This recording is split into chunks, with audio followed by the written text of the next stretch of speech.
তাহলে যেই বাপের 7টা ছেলে একবারে ঝাঁকা মারিয়ে তাগড়া জুয়ন হয়ে ওঠে, 80 বছরে বাপেরও ফিরে যৌবন ফিরে আসে ছেলেদের শক্তির সাথে সাথে। এরা 8 বাপ বেটা লাইঠেল। আর আপনারা সুখী সংসার 2 বাপ বেটা, সুখী সংসার 2 বাপ বেটা, আর ছেলে মেয়ে নেন নাই। আর উন্ডা 8 বাপ বেটা, আটখানিক জায়গা নিয়ে পাশের বাড়ি এলাকার সাথে যদি গন্ডগোল লাগিয়ে যায়, 2 বাপ বেটা 8 বাপ বেটার সাথে যদি লাগিয়ে যায়, এই সুখী সংসার ওই 8 বাপ বেটার সাথে অসুখী সংসারের সাথে যদি পিটি লাগে, মায়ের কারা খাবে? সুখী সংসার মায়ের খেয়ে শুয়ে যাবে না? কথা কয় না। 2 বাপ বেটারে বাল হইয়া 8 বাপ বেটা একেবারে দোড়াচাপের মতো টানটানুরি রাস্তায় শোয়াই দিছে, পুরো মারিয়ে ফেলে নাই, মরে নাই। তো বুড়ো এই 80 বছর বয়সে সুখী সংসারের বুড়ো মায়ের খাইয়ে টানটানুই এখন লম্বা লম্বা হাই ছাড়ে আর যদি 2 সাইডে থাকতো তাহলে এরকম জোড়া বাড়ি খাতাম না। আর 2 সাইডে থাকলি জোড়া বাড়ি খাইতাম না। বসছে কোন সময়? যে সময় ওনার পার্স পাতি সব শেষ। আর হাজারো চেষ্টা করলে 2 সাইডের বাপ হওয়া সম্ভব, আল্লাহ যদি দেয় সেটা তার ব্যাপার। অসময় আছে তুমি সুখী সংসারে দুঃখী সংসারে অনুভব করতে পারছো। হারেস সাইবাতুল হামদ আব্দুল মুত্তালেব সময় মতোই বুঝে ফেলাইছে যে আমার এই এক সন্তান দিয়ে জমজম খুব খুঁজতে পারলাম না, যদি এরকম 8 বাপ বেটার সাথে কাজি ডাঙ্গা লাগিয়েই যায় তাহলে তো মায়ের খাইয়ে আসতে হবে। সাথে সাথে কাবা ঘরে গিলাফ ধরে মান্যত করছে, আল্লাহ যদি তুমি আমার 10টা পুত্র সন্তান দাও, যদি 10টা পুত্র সন্তান দাও তাহলে একটা সন্তানকে আমি তোমার রাস্তায় এই কাবা ঘরের পাশে জবাই করে দেবো, কুরবানি দেব। কি এই সামান্যতের মান্যত চিনতে হতে পারেন? উনার জন্য এই মান্যত পুরো করা ওয়াজিব, কিন্তু এমন মান্যত যদি এই সমাজে কেউ করেন এই মান্যত পুরো করা ওয়াজিব না। অনেকে মানে, মারা বিশেষ করে মারা মান্যত মানে সন্তান যদি অসুস্থ হয়ে পড়ে কয় আল্লাহ যদি তুমি আমার বাবারে বাঁচাও, আল্লাহ আমার বাবার রোগ আমারে দিয়ে আমার বাবারে সুস্থ করে, এরকম কয় না মারা? নিজের রোগ বাবার সন্তানের রোগ আমারে দিয়ে আমার বাবারে বাঁচাও, আমার হায়াত তারে দিয়ে আমার বাবারে বাঁচাও, যদি আমার বাবা বেঁচে যায়, আমার সন্তান যদি বেঁচে যায় তাহলে আমি জীবিত অবস্থায় 7 দিন কবরে থাকবো। খাইয়ে দেখছো কিরম ঠেক? এরকম মান্যতের মশালা আমার কাছে আসে, মিথ্যে কথা বলতেছি না। এই কত যে আসে মাঝে মাঝে উদ্ভট মানে এই মান্যতের কথা। একজনের মান্যত মানছে, হুজুর আমি নিয়ত করছি কাবা ঘরে একটা হেরিকেন দেব। কাবা ঘরে গেছি মানে হেরিকেন লাগাই কোন জায়গা?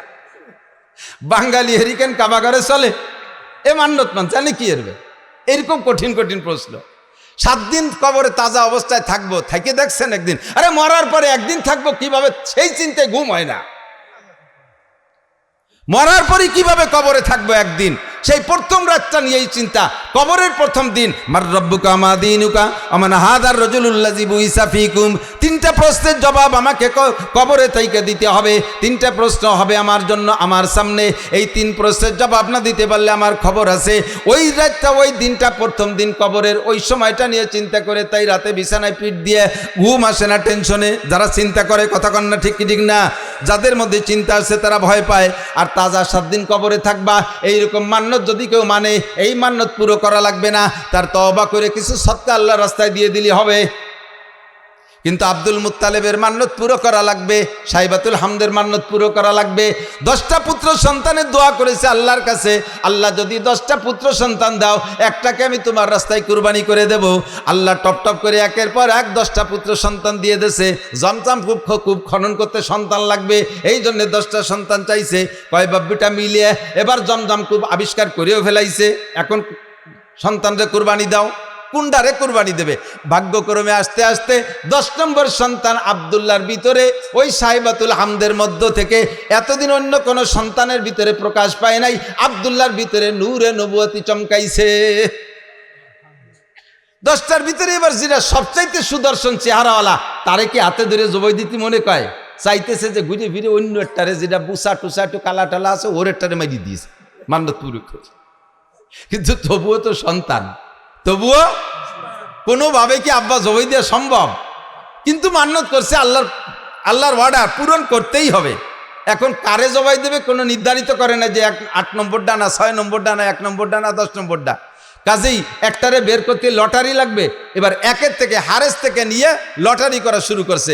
যে কয়বার লটারি করছে 3 বার, প্রত্যেকবার আব্দুল্লাহর নাম আসে। যেটারে সবচেয়ে ভালোবাসে, যারে বাঁচায় রাখার জন্য লটারির পদ্ধতিতে গেলেন, সেইটার নামই আসে বারবার। তো যেহেতু 3-4 বার বা প্রত্যেকবার লটারিতে ওই একই নামে আসে, এখন তারে তার বাঁচানোর উপায় নাই। তো বাবা জামা কাপড় পরে রেডিও, তোমারে জবাই দিই। আল্লাহর হুকুম, আল্লাহর মান্যত পুরো করতে হবে। বাস্তব কাজেই ছেলেও কোনো দ্বিমত না করে জি আব্বা চলেন যাই, ছেলেকে নিয়ে গোটগাট করে রওনা দিছে, কাবার পাশে নিয়ে তো জবাই করবে। তো আব্দুল্লাহর বোন, একেবারে উনার মায়ের পেটের যে বোনটা, এই বোনটা বারবার কাঁদতেছে, আব্বা তুমি দরকারে আমারে জবাই দাও, আমার ওই ভাইটারে জবাই দিও না, ও ভাইয়ের মধ্যে কিছু না কিছু আছে, ভাইয়ের ভিতরে অন্য কিছু থাকতে পারে, ভাইয়ের যে চেহারা, আব্বা হাজার হাজার মানুষ তার পাগল, তুমি আমার ভাইরে জবাই না দিয়ে আমারে জবাই দাও। বুনে কাঁদতেছে। কয় মা সেটা তো আসলো না লটারিতে, তোর নামও তো লটারিতে এটা নিয়ে দেখলাম, তাও তো আসে না, কি করব? তখন আব্বা একটা পদ্ধতি অবলম্বন করেন, যদি এসে যায় ভাগ্য পরিবর্তন হয়েও যেতে পারে, 10টা উটের সাথে আর আমার ভাই আব্দুল্লাহর সাথে একটা লটারি টানেন। 10টা উট আর আব্দুল্লাহ, দুইজনের মধ্যে লটারি টানেন। সেই সময় একজন মানুষকে যদি কেউকে যদি কেউ হত্যা করতো, একজন মানুষের জীবনের বিচার 10টা উট, সেই জন্য 10 উটের সাথে লটারি টানতে বলছে। তো 10 উটে লটারি টানছে, এ জায়গা 10 উটের নামে লটারি আসে নাই, আব্দুল্লাহর নামে শিখেছে। কাব্বাত আলী 20টায় টানেন, 20টে টানছে, তা আব্দুল্লাহর নাম। 30টায় টানেন, তা আব্দুল্লাহর নাম। 40টায় টানেন, তা আব্দুল্লাহর নাম। 90টায় টানেন, তাও আব্দুল্লাহর নাম। কয় যে মা আর বাঁচানো গেল না, আর কত টানবো? কয় যে আব্বা আর শেষবারের মতো 100 উটির সাথে একটা টান দিয়ে দেন। একদিকে 100 উট, আরেকদিকে আব্দুল্লাহ, এই 100 উট আর আব্দুল্লাহর ভিতরে লটারি টানলে এবার 100 উটের নামে লটারি আসছে, আব্দুল্লাহ বাইচে গেছে। বলেন আল্লাহু আকবার। আল্লাহ নবী আলাইহিস সালামকে আল্লাহ তাআলা দুনিয়া আনতেছেন, সবাই টাকা দেন, ওয়াজ হবে না। আর দোয়াই দেখছো, গাই দোয়াইছো কোনোদিন? না ফানাইয়ে দোয়ানো যায়, দইরে টান দিলি বান ছিঁড়ে যায়, দুধ বেরিয়ে।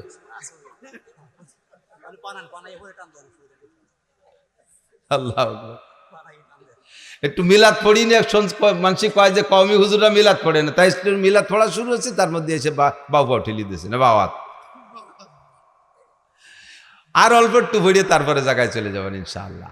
আমি যত ভালো আজ করি আপনারা খুশি হবেন বা আপনাদের প্রয়োজন মেটবে, কিন্তু গাইরেস্তের যে চাহিদা আছে তা পূরণ না করলে আমারে খাতি দেবে না। আল্লাহ কষ্ট নিয়েন না। তো আব্দুল্লাহর জন্ম, আব্দুল্লাহ বেঁচে গেলেন 100 উটের বিনিময়। সেই থেকে বিচার হলো দিয়াত কয় রে, দিয়াত কয় হদ দিয়াত।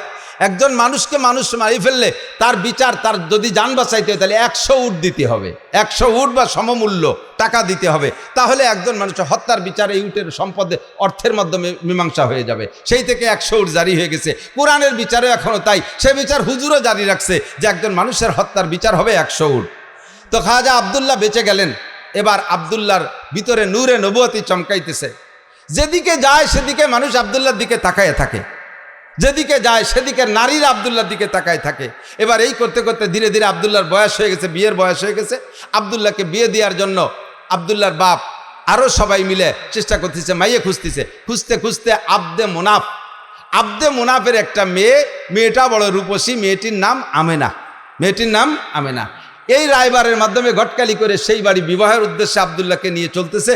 পথিমধ্যে এক এহুদি মহিলা এই আব্দুল্লাহকে দেখা সকলের ভিতরে থেকে ডেকে একটু এদিকে আনছে, ভাই একটু এদিকে আসবেন, ডেকে নিয়ে গেছে। ভাই আপনাকে 100 উট দেবো, আপনি আমার সাথে একটু জীবন দেবেন, আমাকে আপনার বডিটা দেবেন, আপনার দেহটা আমাকে দেবেন, 100 উটের বিনিময়ে রাজি আছেন? আব্দুল্লাহ বলতেছে, সাবধান, আর কখনো ফার্দার এমন চরিত্র নষ্ট হওয়ার কথা বলবা না। আমি জীবনে কোনোদিন আমার চরিত্রে একটা তিল পরিমাণ দাগ লাগাইতে দেই নেই, আমার পূর্বপুরুষের ভিতরে এই বদনাম নাই, আর তুমি এমন নোংরা প্রস্তাব দিচ্ছ আমাকে। ধমক দেশে মহিলা ভয়তে কথা বলে নেই, কিন্তু মহিলার উদ্দেশ্য খারাপ ছিল না, তার উদ্দেশ্য অন্যভাবে ছিল ভালো। এবার আব্দুল্লাহ চলে গেছেন বিবাহের অনুষ্ঠানে, শ্বশুর বাড়ি চলে গেছে, বিয়ে হয়ে গেছে। আমেনাকে নিয়ে 3টি রাত সেখানে রাত যাপন করে তারপরে যখন ফিরে আসতেছে, ওই ইহুদি মহিলার বাড়ির কাছে আসলে এবার ইহুদি মহিলা আবারও আব্দুল্লাহকে ডেকে বলছে, ও ভাই এদিকে আসো, তুমি কোথায় গেছিলে? অমুক জায়গা গেছিলাম। কি কারণে? বিয়ে করতে গেছিলাম। বিয়ে করছেন? বলে জি করছি। স্ত্রীর সাথে রাত যাপন করেছেন? বলে জি তা করেছি। সব আপনার চেহারায় ফুটে উঠতেছে, যেই নূর নিয়ে আপনি এখান দিয়ে গিয়েছিলেন সেই নূর আর এখন এদিকে আসে নাই, আপনার সেই চেহারা নাই, আপনার সেই নূরানি চেহারা কোনো না কোনো নারীর গর্ভের ভিতরে রয়ে গেছে। যেই গর্ভের ভিতরে রয়ে গেছে সেই গর্ভের সন্তানটা মুহাম্মদুর রাসূলুল্লাহ সাল্লাল্লাহু আলাইহি ওয়াসাল্লাম, নবী পাকের মিলাদ। এরপরে মহিলা বলতেছে, আল্লাহে আমি আপনার সাথে চরিত্র নষ্ট করার কোনো প্রস্তাব দিয়েছিলাম না, আমি 100 উটের জন্য দিতে চেয়েছিলাম। আপনার ভিতরে আখিরি নবী মুহাম্মদুর রাসূলুল্লাহ সাল্লাল্লাহু আলাইহি সাল্লামের নমুনা আমি দেখতেছিলাম। আমার মনে আশা ছিল যে সেই নূরটা আমার গর্বে আসতো। আপনি যদি আমার সাথে বিবাহে রাজি হতেন তাহলে আমার দেনমোহরের দাবি ছেড়ে দিয়ে আপনাকে আমি 100 উট দিতাম ওই নূরটা আমার পেটে নেওয়ার জন্য। যেহেতু এখন অন্য জায়গায় চলে গেছে, এখন আপনাকে আমি একটি পয়সার বিনিময়েও আপনাকে আমি বিয়ে করতে রাজি না। আব্দুল্লাহ থেকে চলে গেছে আমিনার গর্ভে। সময় পুরিয়ে গেল, নবী আলাইহিস সালাতু সালামের জন্ম হবে। এই জন্মের কিছুদিন আগে হুজুরের আব্বাজি ব্যবসায় যে সেখানে ইন্তেকাল করেছেন। হুজুরের আব্বা আর আসেন নাই, মদিনার পথে ইন্তেকাল করেছেন। এরপরে নবী আলাইহিস সালামের জন্ম হলো। নবী আলাইহিস সালামের জন্ম যখন হয়, কিসরার সিংহাসনে পাথর লাগানো ছিল, যেই পাথরকে তারা পূজা করত, যেই পাথরকে শ্রদ্ধা করত, পাথর থেকে লাইট চমকাইতো। নবী আলাইহিস সালাতু ওয়াসসালামের জন্মের সাথে সাথে আরশে আজিমের মালিকের কুদরতে 14 খান পাথর খসে পড়ে গেছে। শিখা চিরন্তন নামে একটা আগুন জ্বালাইতে 1000 বছর পর্যন্ত। নবী আলাইহিস সালামের জন্মের সাথে সাথে এই 1000 বছরের যে শিখা চিরন্তন, যাকে অমুসলমানরা পূজা করত, ধম করে সঙ্গে সঙ্গে নিভে গেছে। আল্লাহু আকবার। আমার নবীর জন্ম হলো দুনিয়ায়, আসমান জমিন সব সুরভিত হলো, ফেরেশতারা নারায় তাকবীর দিচ্ছে, জিন্দা যারা টের পাইছে তারা সন্তুষ্ট খুশি হচ্ছে। এভাবে বিভিন্নভাবে নবী আলাইহিস সালাতু ওয়াস সালামের যে ভবিষ্যৎ উজ্জ্বল হবে এটা অনেকেই টের পাচ্ছে, বিশেষ করে ইহুদি আর নাসারারা। লম্বা কিসসা সবটুক বলা যাবে না। নবীর জন্ম হয়ে গেল। নবী আলাইহিস সালাম মায়ের গর্ভে যতদিন ছিলেন, আরে ভাই খেয়াল করেন, মায়ের গর্ভে থাকলে বাচ্চা মাতৃ গর্ভে থাকা অবস্থায় মায়ের একটু বিরক্ত লাগে না? নবী আলাইহিস সালামের মা কখনো বিরক্ত বোধ করেন নাই। এবং জন্মের পরে, জন্মের সময় সব নারীদের রক্তক্ষরণ হয়। আমার নবীর জন্মের পরে নবীর মায়ের পেট থেকে কোনো রক্তক্ষরণ হয় নাই, কোনো নিফাসের রক্ত হয় নাই। বাচ্চাকে মায়ের পেট থেকে নাড়ি কেটে পৃথক করা লাগে। নবী আলাইহিস সালাম নাড়ি কাটা অবস্থায় জন্ম নিয়েছেন। বাচ্চারা একটু বড় হওয়ার পরে 6-7 বছরের ভিতরে খাতনা করাইতে হয়। কয় বছরের ভিতরে? 6 থেকে 7 বছরের মধ্যে খাতনা। আসলে বয়স কোনো লিমিটেড না, নিয়ম হলো পুত্র সন্তানদেরকে আমাদের মুসলমানদের সুন্নত হলো খাতনা করানো, ইব্রাহিম আলাইহিস সালামের সুন্নত। তা খাতনা করাইতে কোন বয়সে? মানুষের সামনে বাচ্চাটার প্যান্ট খুলতে গেলে, পরনের কাপড় খুলতে গেলে যখন লজ্জা বোধ করে, তার সেই লজ্জার টাইমের ভিতরে তারে খাতনা করাই দিতে হয়। তো লজ্জা বোঝে কোন সময়? 2-3 বছরের লজ্জা বোঝে, 3-4 বছরের লজ্জা বোঝে, 5 থেকে 6-7-এর ভিতরে সে লজ্জা বোঝে। মানুষের সামনে এবার প্যান্ট খুলতে গেলে, আমার ছেলেরে নিয়ে গেছি নদীর ঘাটে গোসল করতে, যে বললাম আব্বু তোমার শুকনো প্যান্টটা খুলিয়ে গোসল করো, সে সময় তার 6-7 বছর বয়স। ওরে আমি খোলার জন্য চেষ্টা, তুই চিবি দূরে দাঁড়, না আমি গলবো না, আঞ্চির মধ্যে ন্যাংটা হবো না। বুঝলাম যে ওর মুসলমানি দেওয়ার বয়স হয়েছে। এই বয়সের মধ্যে মুসলমানি দিতে হয়। যদি মশালা এইটাই হয় যে মানুষের সামনে শরমগা বের করতে যখন লজ্জা পায় ওই সময় তারে খতনা দিয়ে দিতে হয়, তাহলে আমাদের দেশের বর্তমান ছেলেদেরকে 20-22 বছরও মুসলমানি দেওয়া যায় না। কারণ 5-7 জন গোল হয়ে দাঁড়াইয়ে সেন্টারে দাঁড়ায় পেশাব করে, একে অপরের শরমগা দেখে একটুও লজ্জা পায় না।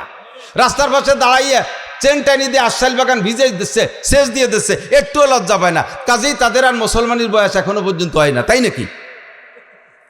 আমার নবীকে কোন দুনিয়ার মানুষের সামনে তার শরমগা খুলবে না, বিদায় আল্লাহ তাআলা তাকে জন্ম থেকেই এটা হেফাজত করেছে। জন্মসূত্রে নবী খাতনা করা অবস্থায় জন্ম নিয়েছেন। যদি কেউ জন্মসূত্রে কোনো বাচ্চা খাতনা অবস্থায় জন্ম নেয়, আমাকে দেশে কয় পিরির সুন্নত হয়েছে। কোনো পিরির কোনো সুন্নত আছে না, এটা কাজ সুন্নাত, নবীর সুন্নাত। নবী এইভাবে জন্ম নিয়েছিলেন, তোমার বাচ্চাটা সেভাবে জন্ম নিয়েছে। এটা বড় ভাগ্যবান সন্তান হতে পারে। একটু শুকর আদায় করি আলহামদুলিল্লাহ। আল্লাহু আকবার। এরপরে ধীরে ধীরে নবী বড় হইলেন। নবী পাক সাল্লাল্লাহু আলাইহি সাল্লাম যখন 3 মাস বয়স, সেই সময় ওই দেশের নারীদের প্রথা ছিল নিজেদের সন্তানদের দুধ নিজেরা খাওয়াইতো না, অন্য মহিলাকে পয়সা দিয়ে তাকে দিয়ে দুধ খাওয়াইতো। তো হুজুরের আব্বা নেই, হুজুরের গার্জিয়ান হুজুরের দাদা সাইবাতুল হামদ আব্দুল মুত্তালিব, হুজুরের চাচা খাজা আবু তালেব তায়েব থেকে, কবিলায় বনি সাদ থেকে, তায়েব থেকে এবছর গিয়েছি আলহামদুলিল্লাহ। হজের পরে উমরায় গিয়েছিলাম, আগে পরে কখনো যাইতে সুযোগ পাইনি। কবিলায় বনি সাদ হালিমা সাদিয়ার বাড়ি দেখতে গেছিলাম। ঘরবাড়ি নাই সে জায়গা, কিছু পাথর দিয়ে একটু নমুনা বানায় রাখছে যে এখানে হালিমা সাদিয়ার বাড়ি ছিল। ওর পাশেই কবিলায় বনি সাদ আছে, যেই বংশের মেয়ে উনি। তো দুর্বল গরিব মানুষ, একটা দুর্বল উট নিয়ে গেছে, হাঁটতে পারে নাই, উটেরও স্তন শুকোয় গেছে, উটের বাচ্চাও তার মায়ের দুধ পায় না। আর হালিমা সাদিও না খাওয়ার কারণে নিজের স্তন শুকোয় গেছে, ওনার একটা বাচ্চা আব্দুল্লাহ, সেও দুধ পায় না। এমতো অবস্থায় গেছে মক্কায় একটা বাচ্চাকে কিনে এনে কিছু পয়সার বিনিময়ে তার একটু দুধ খাওয়াবে। হালিমার এই শারীরিক অবস্থা দেখা কোনো পয়সাওয়ালার বা ধনী মানুষ যারা, তারা কেউ নারে বাচ্চা দেয়নি, কেউ নাকে বাচ্চা দেয়নি, একেবারে খালি হাত। অন্যরা সবাই ধনী গণী দেখে দেখে নিয়ে গেছে। আল্লাহু আকবার। আর হালিমাকে কেউ দেয় নেই। লাস্টে হালিমা তার স্বামীকে বলতেছে, একেবারে খালি হাতে চলে যাওয়াটা অপমানই মনে হচ্ছে, আর ওই বাচ্চাটাও এতিম বলে তারও কেউ নেই, পয়সা দিতে পারবে না, আমরাও যে অবস্থা বাচ্চাটারও সে অবস্থা, এই অভাবের মধ্যে দিয়ে ওইটি নিয়ে যাই কেমন হয়? স্বামী একমত হলেন, ঠিক আছে নিয়ে যাও, ওইটি নিয়ে চলো। সেই বাচ্চাটা মোহাম্মদুর রসুল্লাহকে খাজা আব্দুল মুত্তালিবের সাথে কন্ট্যাক্ট করে নিয়ে রওনা দিছে, নিয়ে মানে কোলে নেছে। কোলে নেওয়ার সাথে সাথে হালিমার শুকনো দেহের ভিতরে, তার শুকনো স্তনের ভিতরে একেবারে থম ধরে দুধে ভরপুর হয়ে গেছে। বাচ্চাও খাইছে, নিজের বাচ্চাও খাইছে আব্দুল্লাহ, আর নবী পাকও পেট পুরে দুধ পান করছে।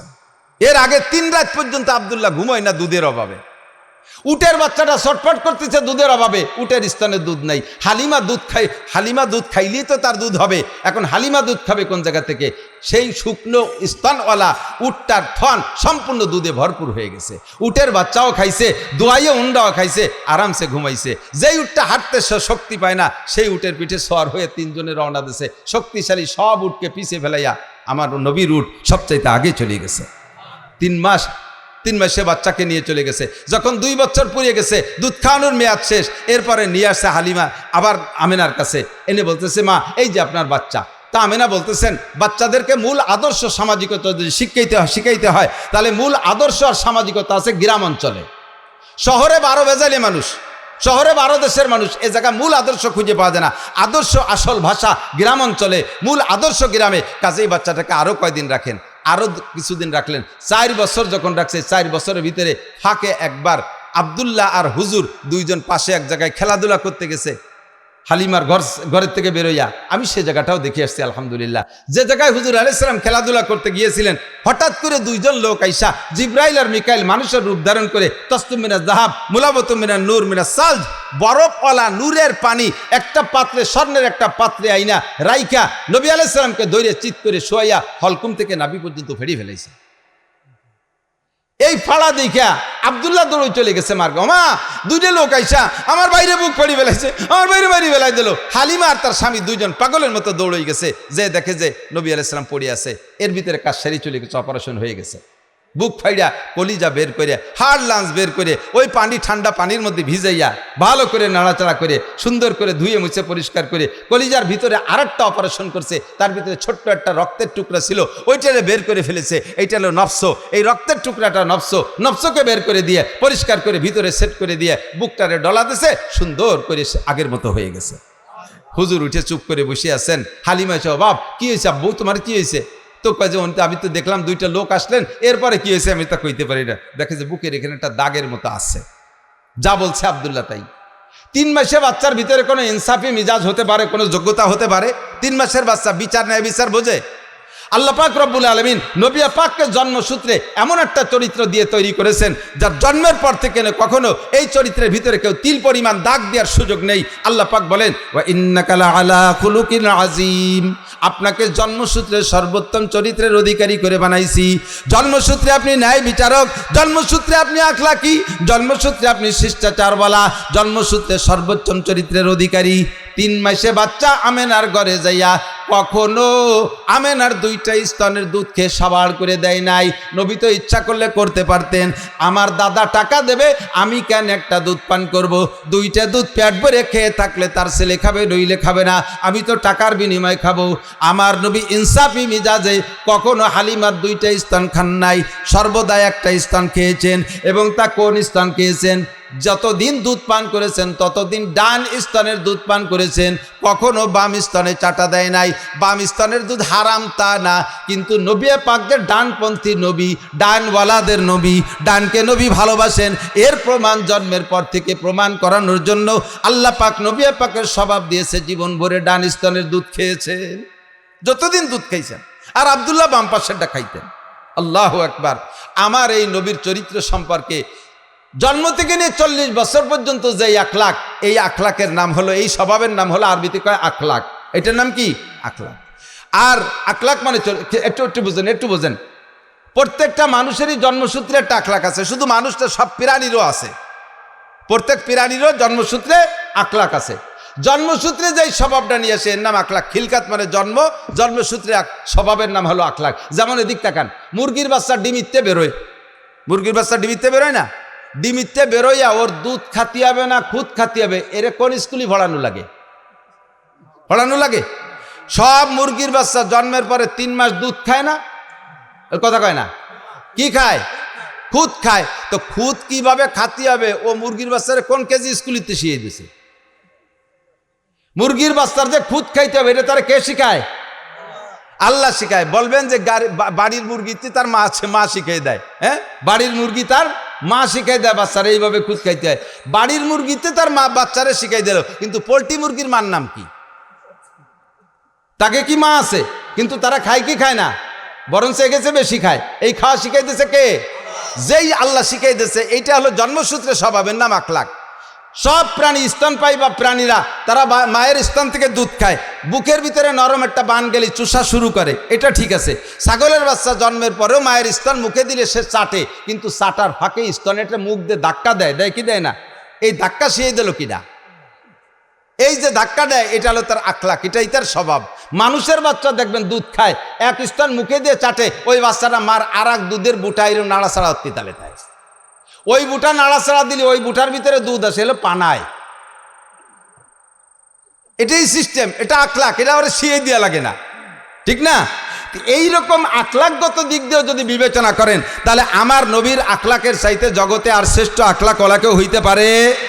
এই নবীর আখলাক নিয়ে যদি কেউ কটূক্তি করে, সমালোচনা করে, কেউ যদি গালি দেয় আর নিন্দা করে, তাহলে তার মুখে আমরা ময়লা মাখাইয়া জুতো মারি। কথা বলুন ঠিক ঠিক না?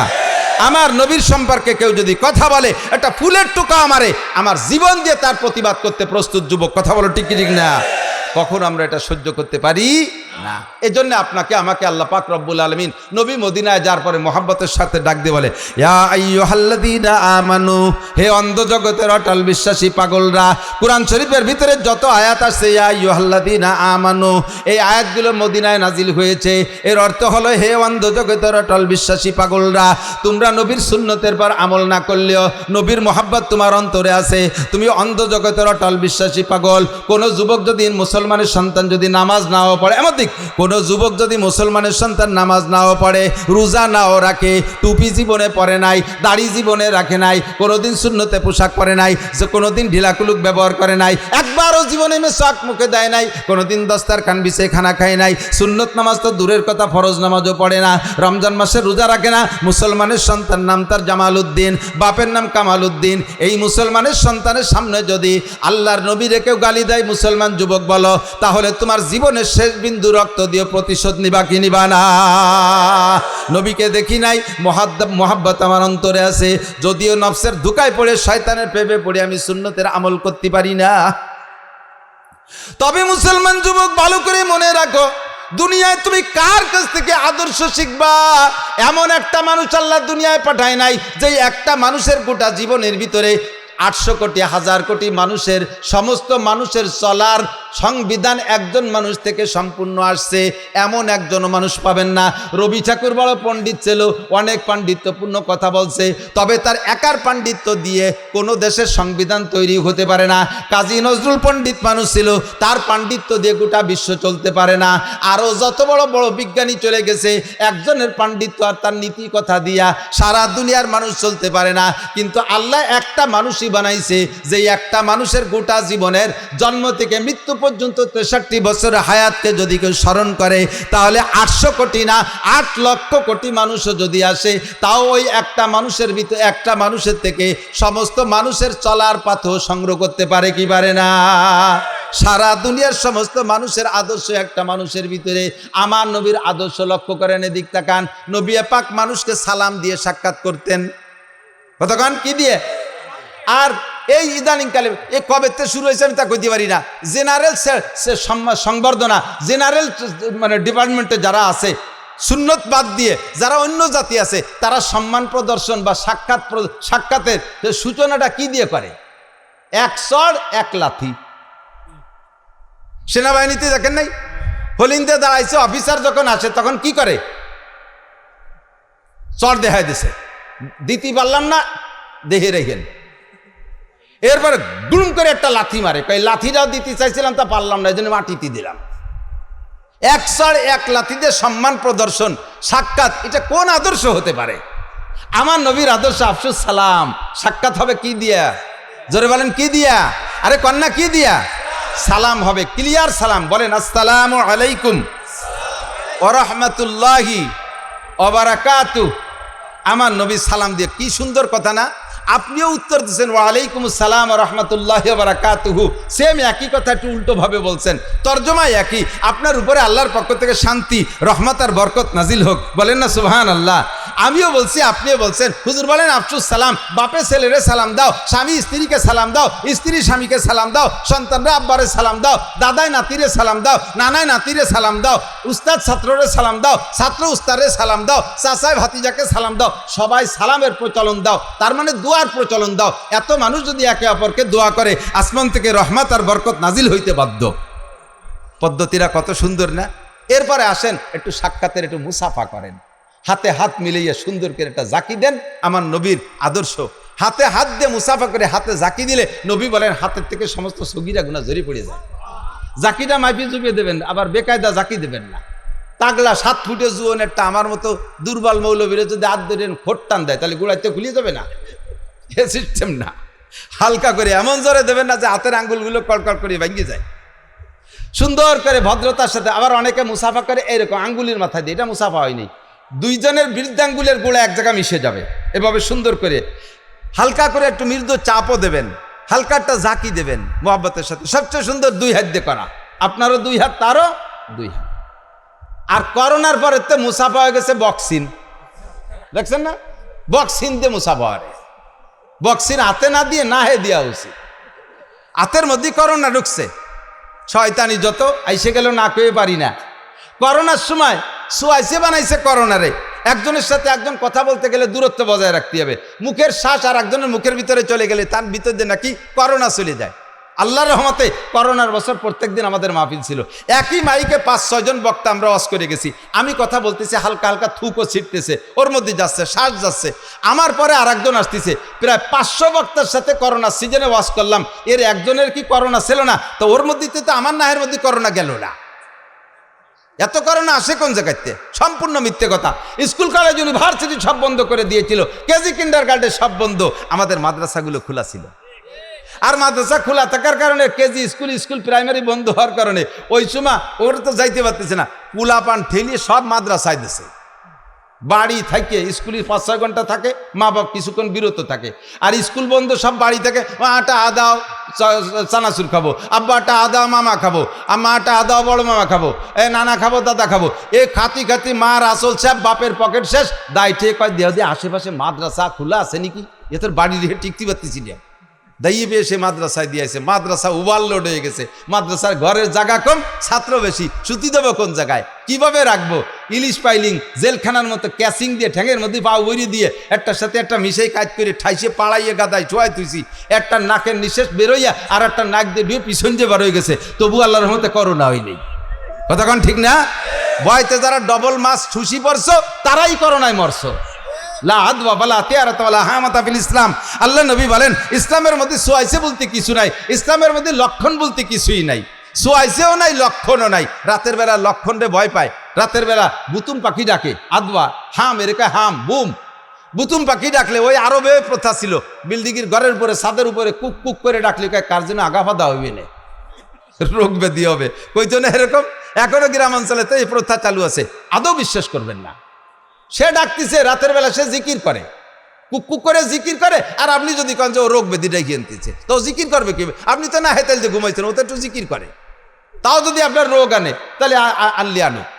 কাউরা বাড়ির মধ্যে ডাকতে ডাকতে গেছে, কি যেন দুঃসংবাদ দিয়ে গেল। তা কাউও বাড়ির মধ্যে ডাকতে ডাকতে কি করে কা করে ডাকছে না? তা কাউও কি কাকা ছাড়া আর কি কোরআন শরীফ পড়তে যাবে? তুমি মুসলমানের জীবনে আলহামদুলিল্লাহ পারো না, আর কাউরিতে কোরআন শরীফ পড়াচ্ছ। আর সে ডাকলি তোকে যদি গজব আসে তা আসুক, কিছু মনে করবে না, এগুলো কিছুই না। For nothing. ইসলাম যা বলতে চাইছি, এই সেই শেখে শুরু হয়েছে বক্সিং দে মুসাফা, এটা সম্পূর্ণ সুন্নতের খেলাফ। মুসাফা করবেন নিয়মতান্ত্রিক। এরপর একটু মোয়ানাকা, নবী পাককে ভালোবাসা বিনিময়, সিনার থেকে সিনার সাথে মোহাব্বত বিনিময় করা হয়, গলার সাথে গলা মিশন, আরবিতে কয় মোয়ানাকা। উনুকুন মানে গর্দান, দুইটা গর্দানকে মিলানুকে বলা হয় মোয়ানাকা।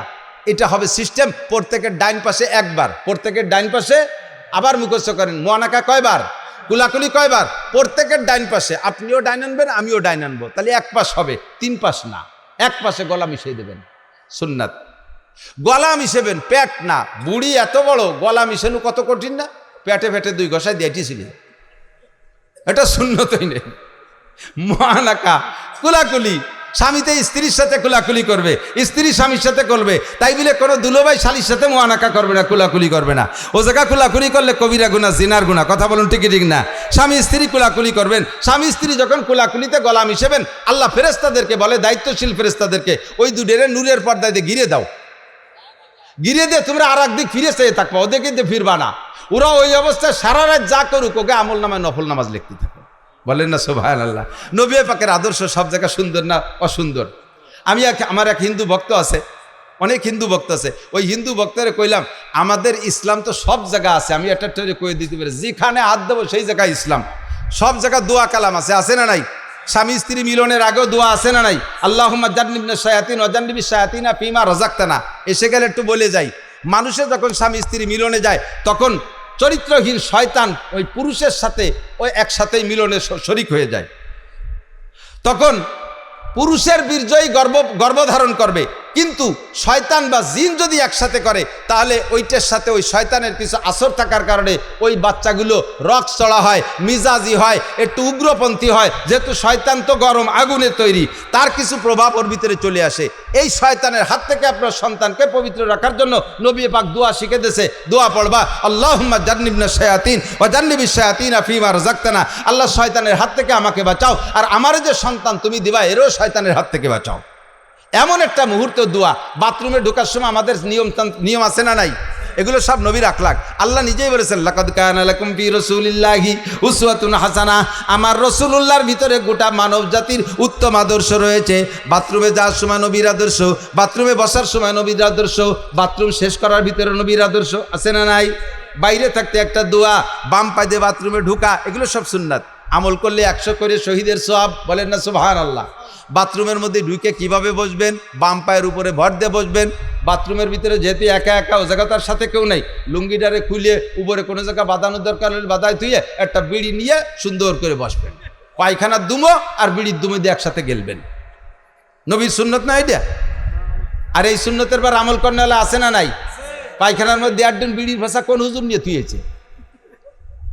সর্বনের পিছাম স্ট্যান্ডে যত বাস স্ট্যান্ডে যত বাথরুম আছে, যে দেখুন তার ভিতরে কি পরিমাণ বিড়ির ভাষা। স্কুল কলেজের বাথরুমের ভিতরে পাবেন বিড়ির ভাষা। আল্লাহর রহমতে আমাকে মাদ্রাসার বাথরুমের ভিতরে ঢিলাকুলুক ছাড়া পাবেন না, ঠিক না? হাটহাজারী মাদ্রাসা যখন প্রথম তৈরি হয়েছে, আপনাদের মাদ্রাসার মতো ছোট, হাটহাজারী মাদ্রাসা প্রথম হয়েছে। তা হাটহাজারী মাদ্রাসা একটা ঘর, আর বাথরুম অতটা ভালো না। সে সময় ড্রেন কাইটিয়া বাঁশ দিয়ে বাথরুম বানাইছে, পাহাড়ি সন্ধে বেড়া। এ তো আমরাও সেদিনকে এই তারাইল ফিকর মাদ্রাসায় পড়ছি, নাড়াই দিয়ে বেড়া দিতাম। বর্ষাকাল আসলি এই নাড়া উইতি খেয়ে ফেলাই দিত।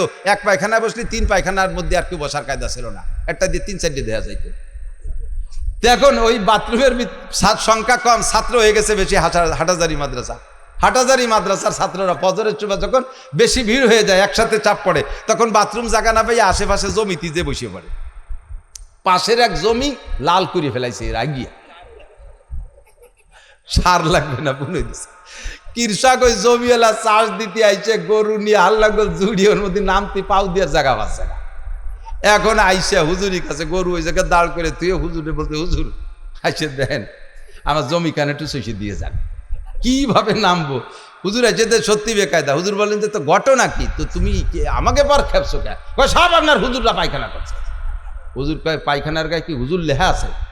এদেশের গ্রামের মানুষও তো আঁকতে পারে, তোমার সাথে জ্ঞানদাম থাকলে তারা আছে তোমার জমি নষ্ট হচ্ছে। তুমি আমার তালবি আলিমকে দোষ দাও? না হুজুর, তালবি আলিমরাই পায়খানা করছে। আলামত হলো প্রত্যেক পায়খানার সামনে 3-3টে কুলুক। পাবলিকে ও কাম করে না, এই কুলুক দিয়ে বুঝছি না, পায় ঢিলা দেখে বুঝছি না হুজুররা পায়খানা করছে। হুজুর কয় আলহামদুলিল্লাহ।